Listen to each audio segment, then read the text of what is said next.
Mga bro, solid ang naging presence ng Sweden Defense Giant sub sa ADAS 2024 Defense Exhibition sa Manila. Hindi lang sila basta nagpakita, dala nila ang full-scale mock-up ng JAS 39C Gripen, isang fighter jet na iniaalok nila para matugunan ang pangangailangan ng Philippine Air Force para sa 12 o higit pang multi-role fighter aircrafts. Ito yung offer nila noong Horizon 2 phase ng RAF PMP. Mukhang seryoso si Sub na maging bahagi ng air superiority game ng PAF mga bro. Ang mock-up na to hindi lang basta fighter jet. Pinakita rin nila ang mock-ups ng mga high-tech na armas tulad ng MBDA Meteor, isang long-range air-to-air missile, at ang Sub RBS-15 Mark IV Dinger, isang anti-ship missile.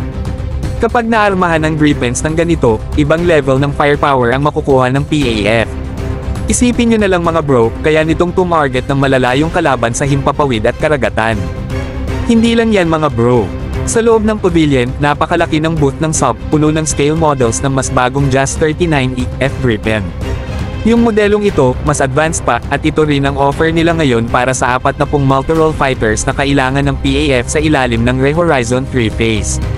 Kitang-kita ang capability nito na magdala ng maraming Meteor missiles at RBS-15 Dinger missiles sa wings nito, bukod pa sa electronic warfare at targeting pods na pwedeng ikabit. Ang galing diba? Hindi lang air superiority ang usapan dito. Ibang klase ang flexibility ng Gripen E, kaya nito sumabak sa iba't ibang missions, mula sa air-to-air combat hanggang sa anti-ship operations. Kung matuloy ito, mga bro, siguradong malaking pagbabago ito sa depensa natin. Kaya, tanong ngayon, sino nga ba ang leading contender?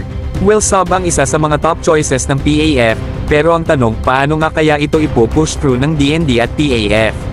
Susundin ba nila ang original Horizon 2 plan at hiwalay na bibili ng mga aircraft, o isusugal ba nila lahat at bibilhin na in one go ang 40 fighters?